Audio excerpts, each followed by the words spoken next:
शिव तत्व का रहस्य क्या है? शिव कौन है? शिव तत्व क्या है?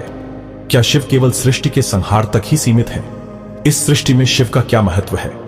इस सृष्टि का संबंध शिव से क्या है? क्या यह सृष्टि शिव तत्व के अधीन है? क्या शिव तत्व को जाने बिना इस सृष्टि को समझना संभव ही नहीं है? शैव दर्शन के अनुसार इस सृष्टि में 36 प्रकार के तत्व होते हैं। इन्हें हम मुख्यतः 3 भागों द्वारा समझ सकते हैं। 1 शिव तत्व, 2 विद्या तत्व और 3 आत्मत्व। शिव तत्व में शिव तत्व और शक्ति तत्व दोनों का अंतर्भाव होता है। परम शिव प्रकाश विमर्शमय है। इसी प्रकाश रूप को शिव तत्व और विमर्श रूप को शक्ति तत्व कहते हैं। यही विश्व की सृष्टि, स्थिति और संहार के रूप में प्रकट होती है। बिना शक्ति के शिव को अपने प्रकाश रूप का ज्ञान नहीं होता। जब शिव ही अपने अंत स्थित अर्थ तत्व को बाहर निकालने के लिए उन्मुख होते हैं, तब उनका बाहरी रूप ही शक्ति कहलाता है। यह दुनिया सिर्फ भौतिकता तक ही सीमित है। हमारे देखने, सुनने और स्पर्श करने की शक्तियां, यहां तक मन भी सिर्फ भौतिक चीजों को ही समझ सकता है। हमारे द्वारा बनाया गया कोई भी उपकरण सिर्फ भौतिक चीजों को समझ सकता है। तो फिर वह जो भौतिक से परे है, उसकी प्रकृति क्या है? क्या यही शिव तत्व है? अगर हम इस भौतिकता से थोड़ा आगे जाएं, तो सब कुछ शून्य हो जाएगा। शून्य का अर्थ है पूरा खालीपन, यानी एक ऐसी स्थिति जहां भौतिक कुछ भी नहीं है। वहां आपकी ज्ञानेंद्रियां भी बेकाम हो जाती हैं।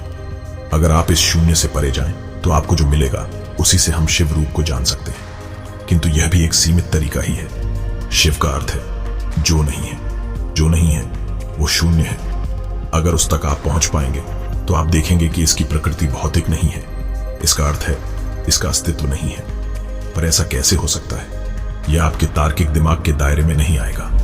आधुनिक विज्ञान मानता है कि इस पूरी संरचना को इंसान के तर्कों पर खरा उतरना होगा।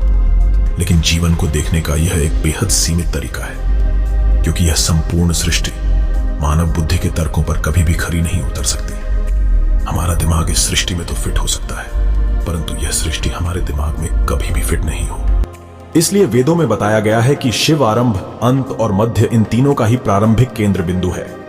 शिव तत्व सृष्टि को वो रहस्य है जो प्रकृति और पुरुष के अंतर को मिटाकर उसकी एकरूपता को स्थापित करता है।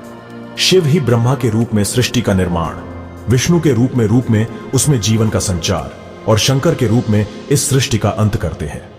इसीलिए शास्त्रों में ब्रह्मा, विष्णु और महेश का एक रूप में प्रकट होना ही शिव कहा गया है। इसलिए शिव को जानने के बाद कुछ भी जानना शेष नहीं रहता है। धन्यवाद। ऐसे ही ज्ञानवर्धक वीडियो देखने के लिए हमारे चैनल इंस्पायर इनसाइट को सब्सक्राइब और लाइक करें।